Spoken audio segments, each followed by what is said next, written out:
I have an example as well, so I do have a tiny bit of quantitative evidence, so actual numbers. The PPQ team, so this is the team that places trainees who are going through college, going through university, and they need work placements to develop their clinical skills.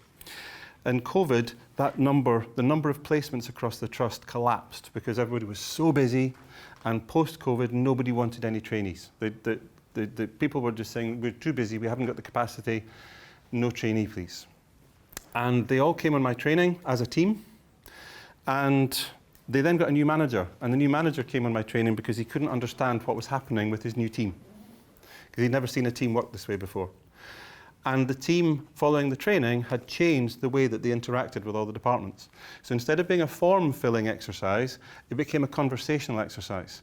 And instead of accepting when a manager said we're too busy, they put time in the conversation and said, yes, but imagine for 12 weeks, what difference will this student make? So for the first couple of weeks, you'll be investing some time in training them, but then you'll have 10 weeks of a valuable assistant to your team, which will help you with this capacity problem that you tell me that you have. And statistically, pre-COVID, their total capacity across the trust was 326 trainee placements. In 2023, it was 238. And in 2024, it's gone up to 268, an extra 30 placements following solution-focused practice training. And those placements are 12 weeks. So that's 120 extra trainees across the trust every year, thanks to solution-focused practice organisational training.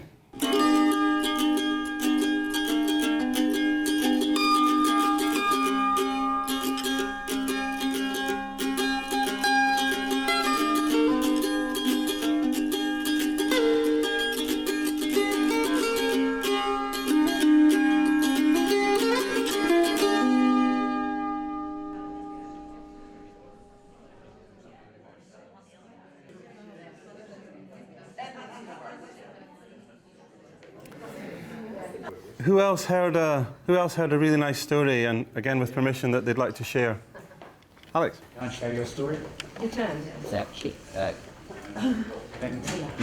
Amanda talked about her two daughters at home who told her that they loved her. Fantastic, fantastic. That's lovely. So, on the training exercises I do in the National Health Service, this is the first exercise I do every time. In fact, I use this exercise almost all the time. And when you do this exercise, there's a couple of things with it. The first is, have a look around the room and see everybody's faces. What do you notice? Smiling. Everybody's smiling. Now, how many organisations do you go into and you walk into a room and at the start of the meeting, everybody's smiling? So you can point this out. And the second thing is, when we have a meeting, what are the reasons we have meetings? It's to fix things, isn't it? It's to discuss problems, it's to discuss challenges and issues, especially in a very problem-focused environment like the National Health Service. And my talk today is all about how I've helped a problem-focused National Health Service, which medically, clinically, they take people's problems and they fix them. So that's okay, that's what they do. But organisationally, that doesn't work, because you cannot fix somebody else's organisational problem. And they have a whole lot of people who've been trying. So they go into meetings to fix problems. So this idea of everybody smiling in a meeting is new to them. So let me introduce myself. I'm Andrew Gibson. A lot of you know me already. I've been around solution-focused practice now for about 18 years, since I was introduced to it by the lovely, but sadly no longer with us, Greg Vinicum. And I love coming to these conferences. I've spoken at quite a few. So South West Yorkshire Partnership, this is a case study around an NHS Trust in South West Yorkshire, based in Wakefield. They're a community and mental health trust. They serve a population of about 1 million people, and they were established over 50 years ago. As a trust, they were established in 2002. And they've gone through quite a lot of restructures and mergers and so on since, but they have around 85,000 patient contacts a month, and they have a staff of about 4,600 people. And they already work on their staff, yeah? They have a lot of people development. They invest a lot in Institute of Leadership and Management leadership programs, for example, executive coaching. They do development support. They've got talent and development programs. Correct me if I'm wrong, Alex, are there 7 different programs that people can go on at various levels of management to develop them to the next level? And they've got a really great way of looking after their people. And SWIFT, as they're known, South West Yorkshire Foundation Trust, SWIFT, are trying to make their place a great place to work. But they've got problems. There's an ever-rising demand for their services. There's more and more people who want help, and so they've got longer waiting times and longer waiting lists. But also the people that work there are struggling under their workload. So they've got higher problems in terms of recruitment and retention, and lots of burnout. So how do we fix this? Well, what traditionally we talk about, if you read the headlines in the newspapers, is, we'll just throw more money at it. But do we ever throw enough money at it? And actually, when there's an ever-rising need, is throwing money at it always going to be the answer? So we decided to do something different. So I first was introduced to this trust in 2015. And I started by training child and adolescent mental health support people. Senior clinical psychiatrists, psychologists, the deputy director of nursing, they all came on my 3-day training course. And they didn't like it. Some of them did. Dave Ramsey, the deputy director of nursing, he really liked it. But the clinical psychiatrists, the clinical psychologists were a little bit, hang on a minute. Do any of you know any clinical psychiatrists, psychologists? Yeah, I know a few. How long is the training to be a senior clinical psychotherapist? How many qualifications do you need? How much supervision do you need? And here I am coming along in 3 days, giving them something that's actually quite useful. And if you think about it, if you've spent all that time training and all that time being supervised and all that time learning your craft and becoming an expert in your field, you really don't want somebody coming along and saying, yeah, and here's something else that's useful and I've taught you it in 3 days. So that was an interesting experience. They also got me involved then in some clinical pathway work, which was about, in the Mental Health Trust, how they moved patients around their services. Again, very interesting to see how they aligned their pathways on their expertise rather than on the needs of the patient. So you were only allowed as a patient to be in one clinical pathway at a time. So if you were expressing anxiety and eating disorder, you were going into one and then the other. There wasn't an option to be seen for both at the same time. Yeah, interesting. Of course, my offer was, well, you really need people who are partners, who are hosts, who can guide the patient through the various pathways. Oh, no, we don't have the resource for that. I then got involved in training the single point of access team. Now, these people really liked Solution Focus. These are the people who answer the telephone. And they have 2 telephone consultations with people, and that's it. So they loved Solution Focus practice. And that's how I came to meet Carmaine Gibson-Holmes. Anyway, it turns out that Carmaine was a big fan of Solution Focus practice, so she was delighted that I was doing this work. And as her career progressed, so I was invited to do more work. And that culminated in this most recent job. So in 2003, I started training in the NHS, and I started training in the nursing directorate. She was now the deputy director of nursing, and I started training there. 1,500 of the 4,600 people. And she could see that they needed some help. They were suffering from burnout. They were really struggling. They were under huge amounts of pressure. And so she was looking to help them, basically, to make Swift a great place to work. And her idea was to train team leaders and middle managers in solution-focused practice coaching skills.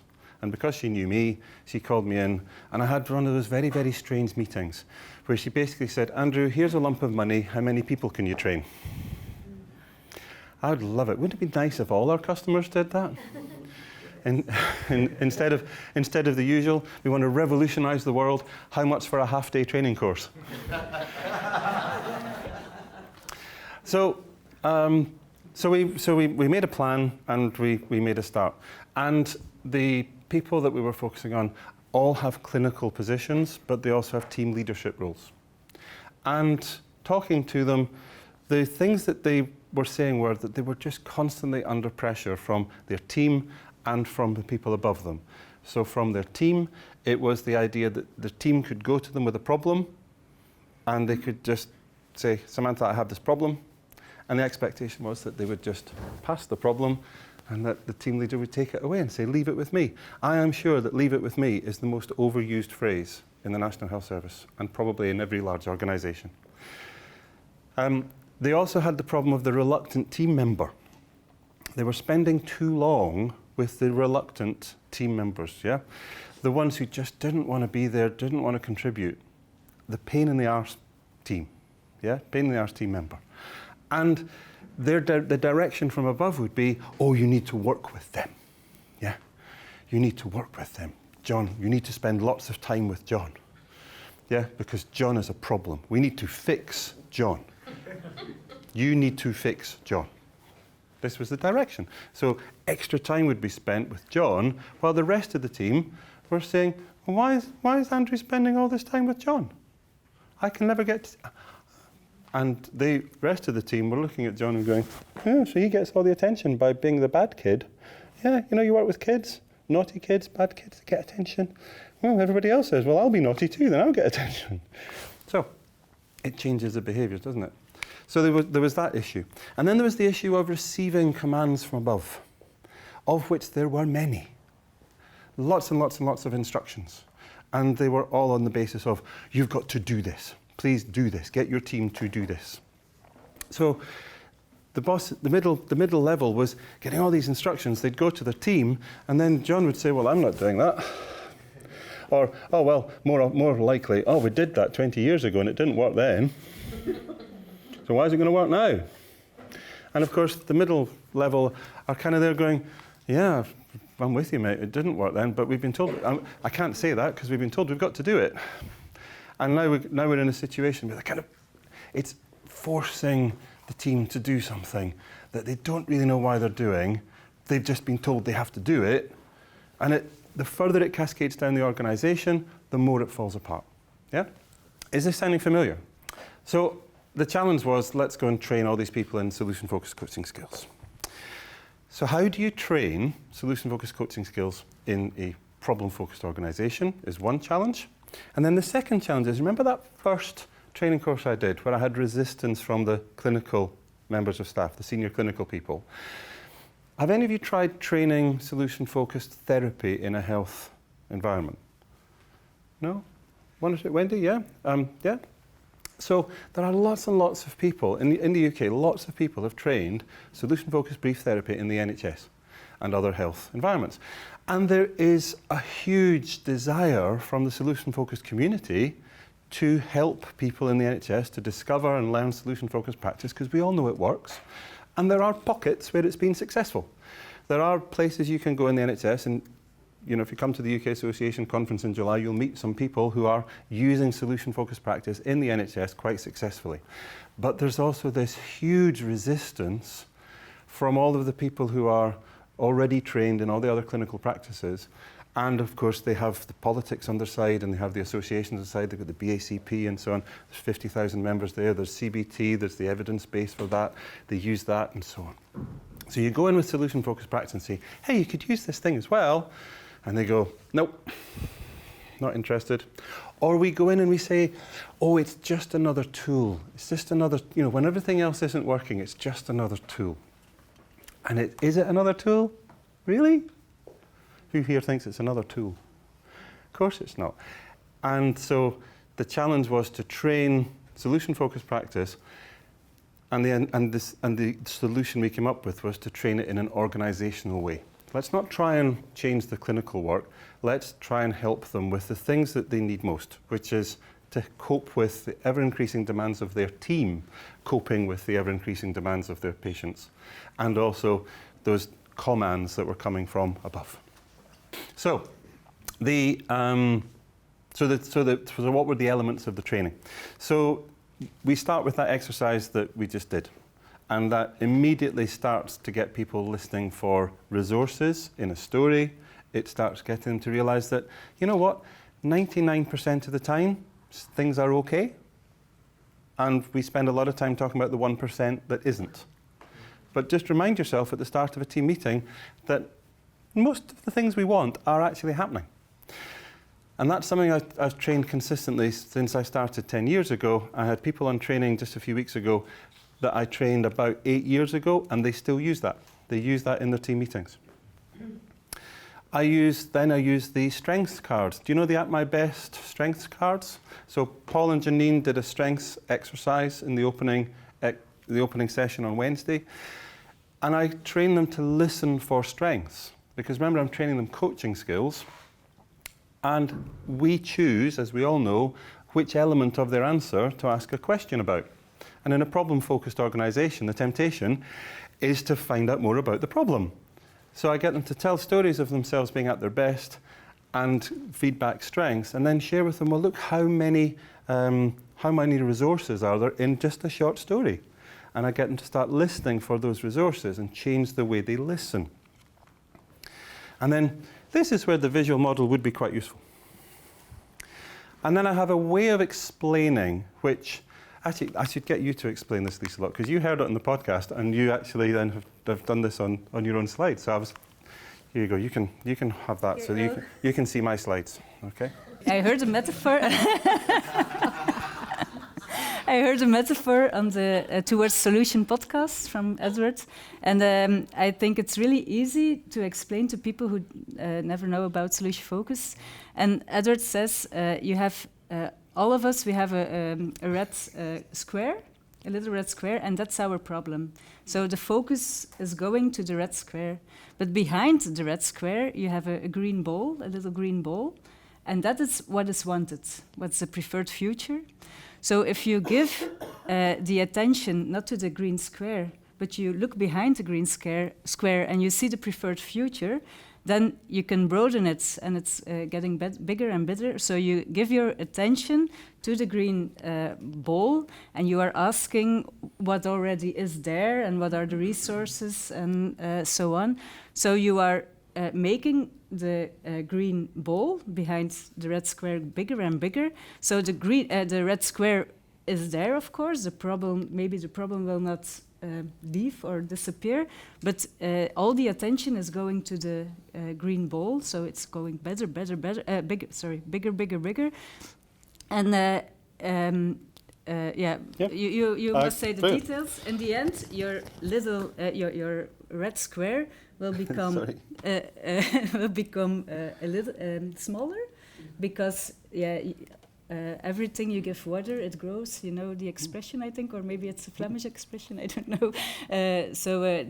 Your problem is going to feel smaller. Maybe if it's there, but it's going to feel smaller because you see all the green that's there. Brilliant. Yeah. Thank you, Lisa. Thank you. And I didn't plan that. I put Lisa on the spot there. Asking Lisa there was improvised, because Lisa told me that she's already using this model, and yet she's never seen this model. So yeah, Lisa explained it beautifully. The red box represents the problem, and what we usually have is a conversation with somebody who has a problem. And we know in solution-focused practice that the problem is just preventing them from making progress towards what they want, which is represented here by the little green circle hidden behind the red box. So in solution-focused practice, what do?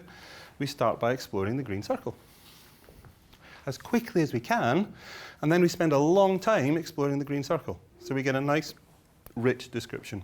So the problem is still there, but instead of talking about the problem, we're talking about what we want. And when you think about team leaders and managers under pressure, they really like this, because they can very quickly think, Wendy's hit me with a red box problem. Right, I need to get to the green circle. We then look at the useful interactions. So we turn the circle into a sphere. And we are then looking to see who else is involved in what we want, and we're looking for resources, and we're looking for the people that can help us, and that's when the problem really starts to diminish, because we've worked out next steps that we can perhaps take ourselves in the first stage, and then we've looked for other people that can help us, or other people that will notice the difference in the next stage. And they get this really quickly, okay? The next bit is where it all falls down. Because the questions that we ask in life are all action-oriented questions. What are we going to do about this? What are we going to do about the broken screen? What are we going to do? And unfortunately, in the doing is in the red box, because in the doing is where you fall out. I'll give you an example. Have you ever organised a team night out? Or a group night out? Yeah, to go out for a meal together. Good fun? And somebody wants to go for an Indian, and somebody wants to go for a Chinese, and somebody wants to go for an Italian. How do you decide whether you're going for an Indian, a Chinese, and an Italian? And then people start talking about, oh, well, I don't like spicy food, or, oh, I have these allergies, or I have these dietary issues, and it all becomes a big issue. And you're there trying to sort it all out. If instead we talk about what we want, say, take last night. We all went out with groups of people where we wanted to get to know them, share stories, and have good conversations. That's what we want. So now the conversation can be, okay, well, when we look at the three options, which one gives us what we want? Which is a quiet ambience, a nice space, maybe room for us to move around. Oh, okay, so maybe the Italian is not the place to go because it's going to be really, really noisy. And in the Indian, they've got that music in the background, and the Chinese is the best place to go. So we'll go for the Chinese food. And then it's easy to say to people, and the reason we're going to the Chinese food is because what we want is good conversation in a nice ambience with lots of space. So that's why we're going to the Chinese. And when somebody says, oh, but I want to go to the Italian, you say, yeah, but it's really noisy in there, so we can't have the conversation. And you can keep on bringing it back to what we want. Because it's not a doing of something, it's a description. Solution-focused practice, yeah? Description, not doing. This is another bit, though. When we start looking at our useful interactions, we are developing our social capital. Everybody heard of social capital? Social capital is your narrative in your network. It's effectively your reputation.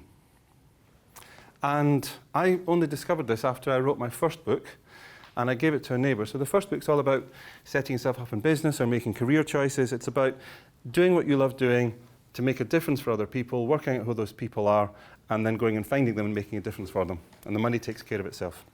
And I gave this to a neighbour of mine who's a counsellor, she's a therapist, and she read it as a kind of pre-proof copy, and she said, this is really good, Andrew.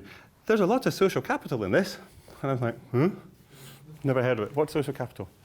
And she explained to me, social capital is your narrative in your network, and if you have a large network and a strong narrative, and you're contributing to your network, it's a resource, and when you need help, you have a network that can help you, and that is a fantastic resource. Whereas, of course, we all know people who live in social isolation, or we hear of people who live in social isolation, they have no social capital, and they usually have very high health needs, they often live shorter than expected lives. So we have a way of quantifying social capital for people.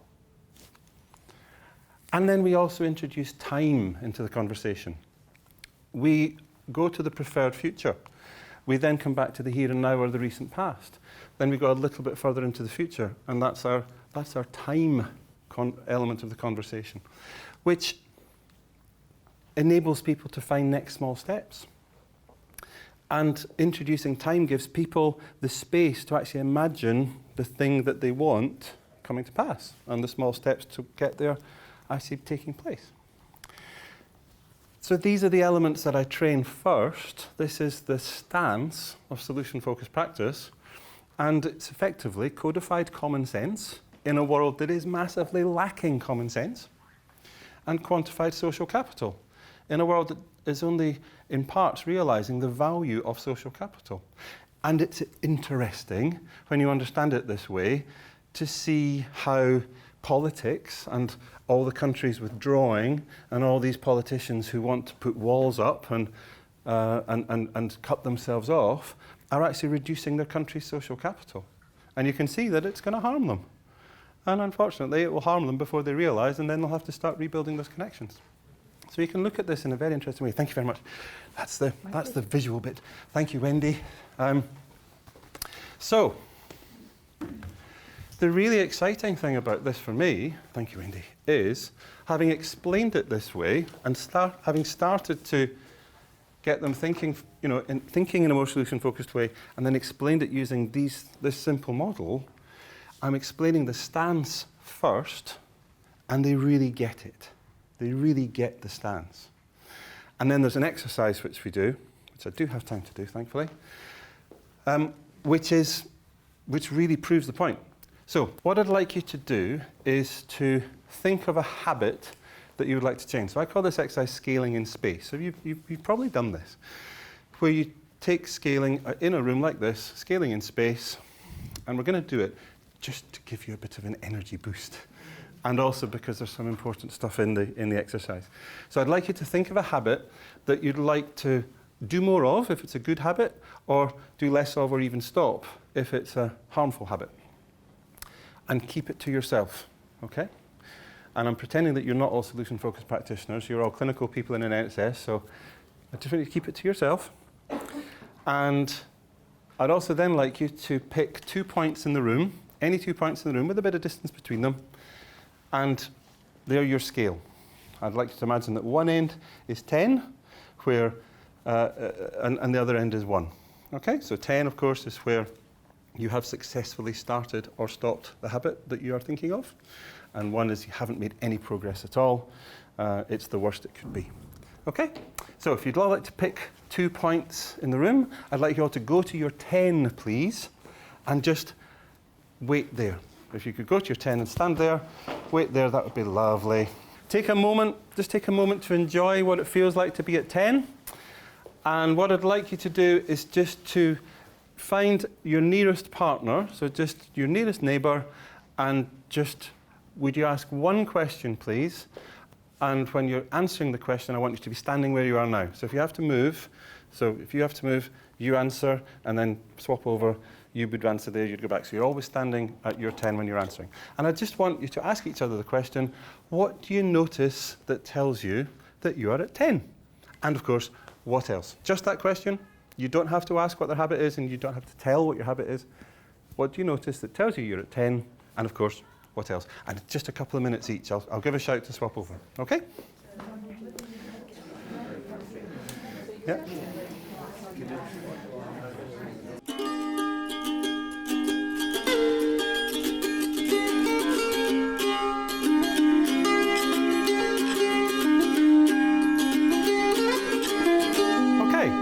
Now, thinking again of your scale, I'd like you to move to the point on your scale where you think you are now, and stand there facing your 10.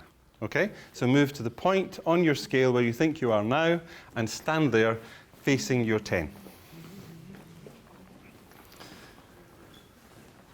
This is where I have to try and find a space as well, because everybody moves around. Okay?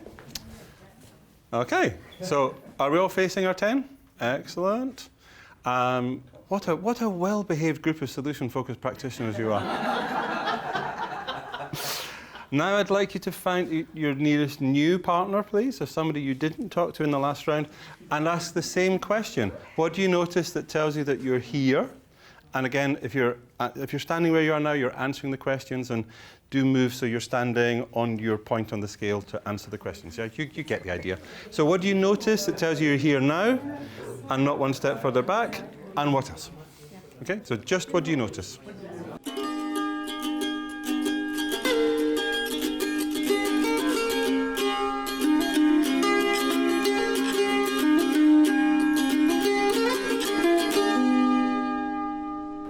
If you can now thank your partner.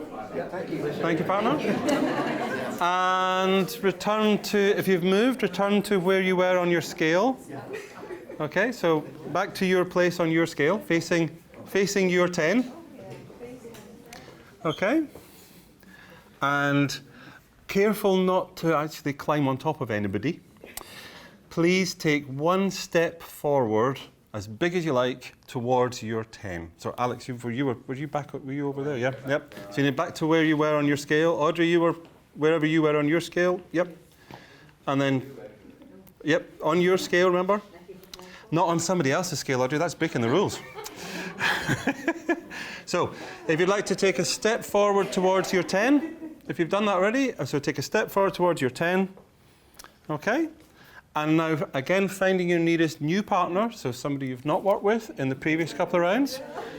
Again, just ask your partner, what do you notice now that you are here? And what else? Okay? What do you notice now you're here? Different partner, yep. Different partner, yep. So, swap, yep.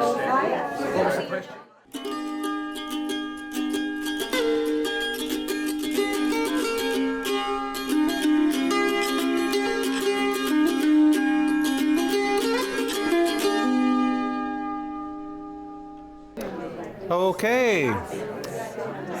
Have we all explored? Have we all explored where we are now? Yeah? Are we all, yeah? We all okay?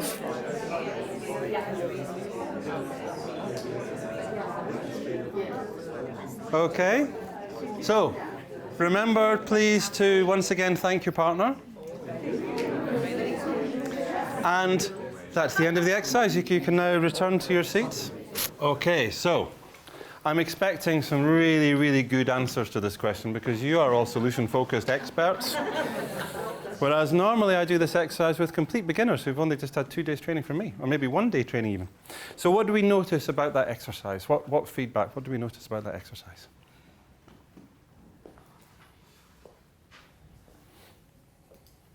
Everybody's 10 is different. Every 10 is different, yeah, it's very true. Yeah, it's a good one. I like the fact that all the 10s are somewhere else in the space, and it's not just one, you're not on one line, or it's 10 there and 10 there, and everybody's, yeah. The cross thing works really well, I think.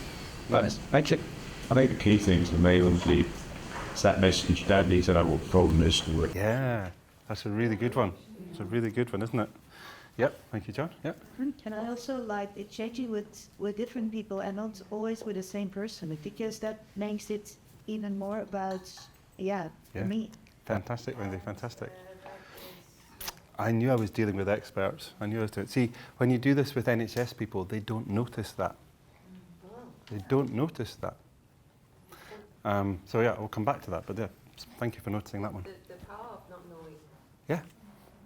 Do any of you feel like you've been helped with your habit?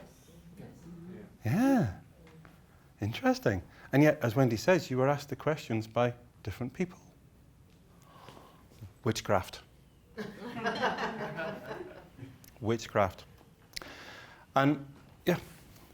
I was talking to Lily, and she pushed me in the back, and she said, how did the past pushes you forward? Uh-huh. And that was really helpful, because then the problem, or the me who was at 0, was my strength. Nice. To push me to 10. Nice. That was really a good Nice. experience. Yeah. Nice, yeah, that's lovely. Lovely. I think that's probably for the advanced course. Yeah, I think. Brilliant, no, thank you. So, you can imagine, I've been training solution-focused practice, I've trained the model, trained the stance, I've trained all of this, and they still want to know about the problem. Yeah, I get pushback. Can I not tell people what the problem is? Nope. And yet, most of them do. The first person they talk to, and they kind of guiltily at the end say, yeah, well, I said what I told her, yeah. But then when you go through and you feed back, and they all say, yes, we've been helped, and yes, it was amazing, yeah.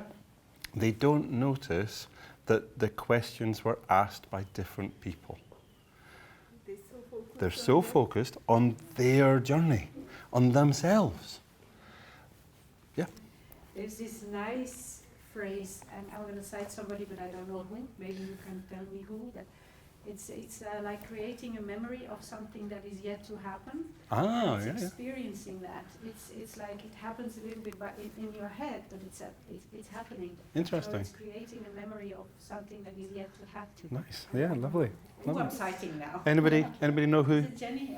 Could be. Could be Jenny, yeah. So what this does categorically is it proves that the power is in the questions, not the person asking the questions, which is the final step of changing the mindset from problem-focused to solution-focused. Because in that exercise, we can prove that you don't need to know anything about the habit, and even if the first person did find out what the habit was, well, the second person and the third person didn't know, because they're different people. So the conversation is not continuous. And at that point, their minds are blown. Because they are problem-focused people. They have been trained to be problem-focused. And this releases them from having to always understand the problem. So it's a really lovely exercise. And I try and do it at the end. If I do a one-day training, I'll try and do it at the end. And if I do a 3-day training, it's at the end of the second day. The important thing about this is it is helping them to see the stance, and then we train the tools. So then we train the miracle question and scaling, instances and exceptions, and this exercise as well. And I train them team coaching as well. Some of you might have heard of the Best Year Ever workshop, which is a team version of this. So in the 3-day course, that gets trained on day 3. And that's how they use this with their teams to set a plan for their team to have their best year ever. And they go forward in time to celebrate their best year ever, create that memory of something that's not happened yet.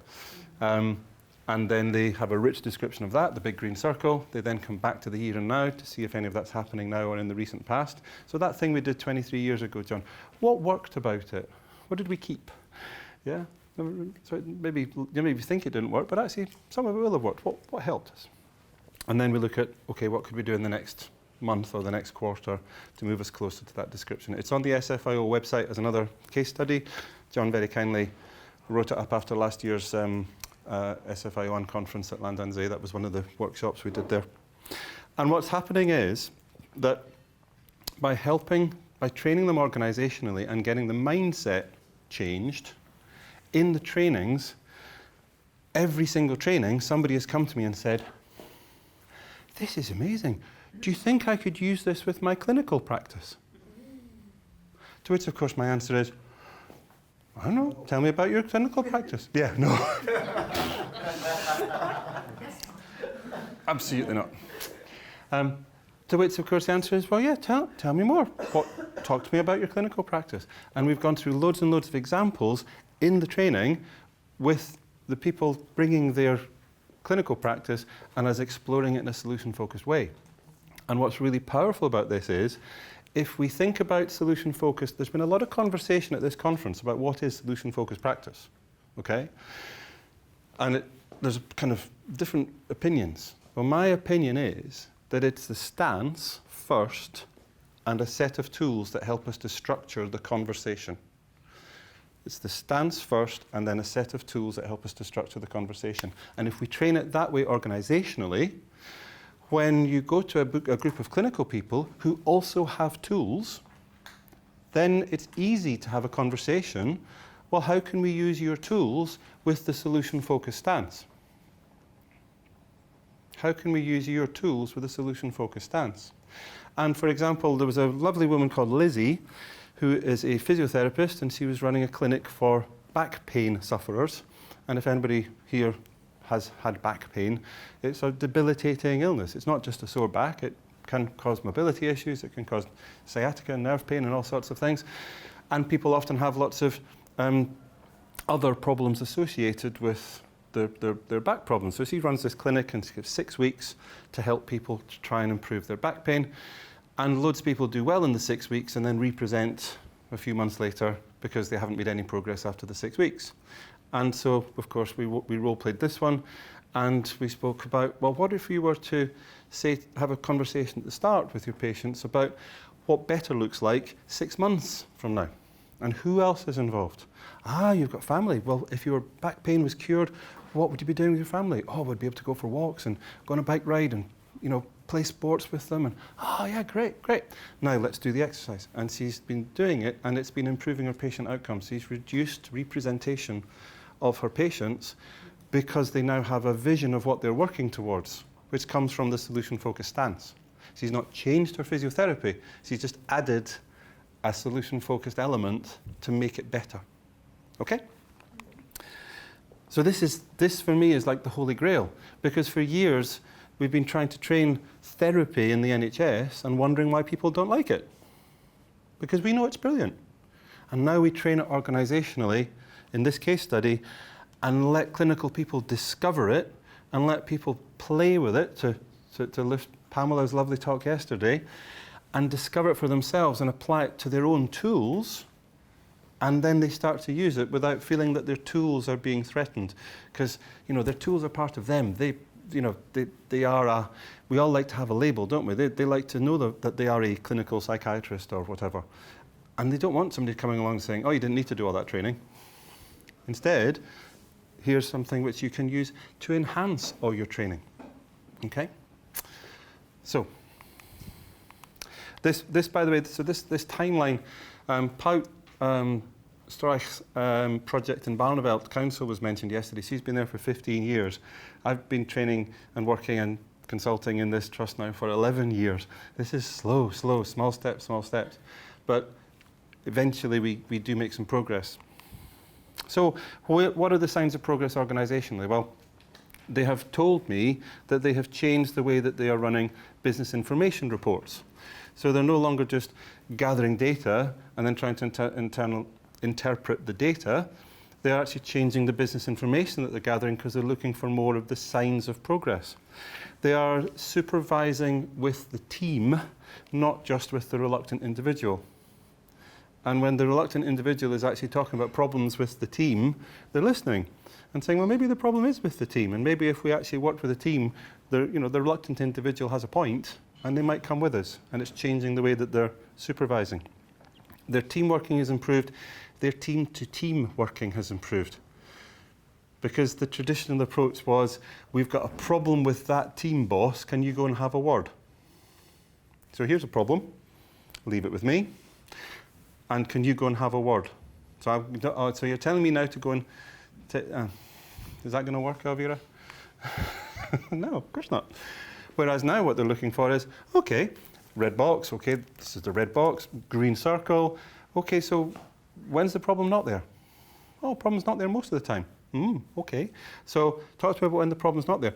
And tell me, what difference does it make when the problem's not there? What difference does it make to us? Okay, and now picking up your point, John, we can then go and compliment the other team manager and say, hey, Bea, well, you know that thing you do for us?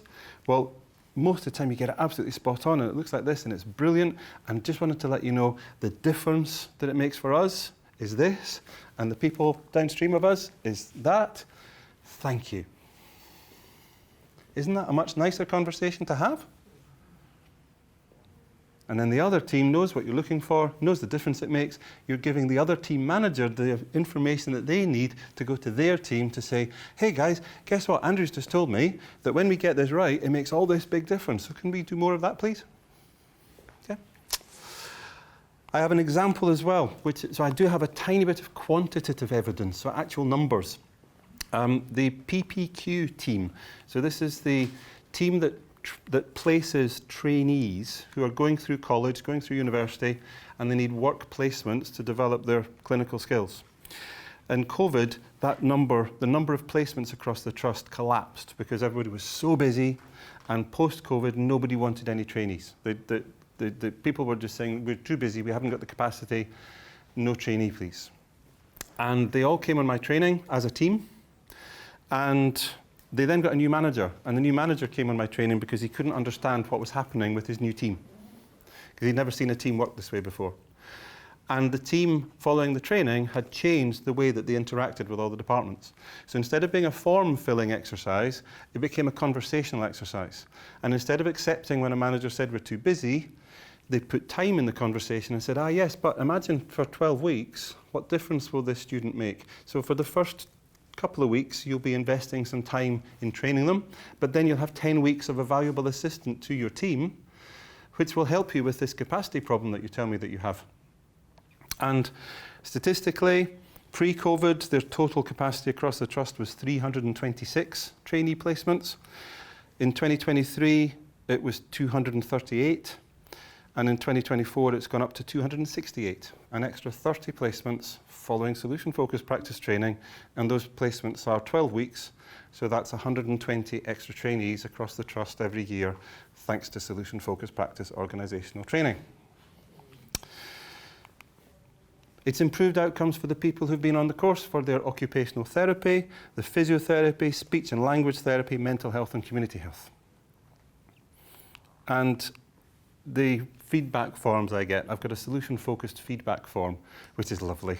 I love giving people a solution-focused feedback form. So you've probably all got one, but they look at it and go, huh? What? Somebody, you know, we talk about open, you know, I'm teaching people basic coaching, first of all. I teach them the GROW model, and then our model fits the GROW model. You know, go to the future, that's your goal. We just spend longer time describing it. Come back to the here and now, well, that's your reality and resources. And then your options are your next steps. And you don't need to worry about the will because they've co-created their next steps. So it fits the GROW model, which is quite nice. And I had one form recently where somebody wrote, is this a solution-focused question? And I thought, what part of the training did you not listen to? You don't ask closed questions. Anyway. But yeah, the feedback forms have been lovely, and they've actually indicated that one of the questions they ask is who else should attend this training, to which usually people want everybody, but you know, their team, their managers. And I say, well, and if they did attend, what difference would this make? And I have a word cloud here where I tried to capture the words, and team is the biggest one. But interestingly as well, patience is a big, often mentioned word, and so is morale. People are enjoying working in this way because it's releasing the pressure of leave it with me. So we have actually got tiny, tiny signs of improving productivity, and with happier staff who are achieving more and enjoying achieving more. So they're getting better outcomes for themselves, but also for their patients, thanks to training solution-focused practice organisationally. So really that's the message of this talk, is for years we have trained as a therapy in therapeutic environments and met resistance. And here I am as a little organisational chap, training organisationally and meeting an incredibly warm welcome and a fantastic reception, for which I thank you all today for sharing this talk with me. And hopefully that's been informative, even without any slides. Thank you.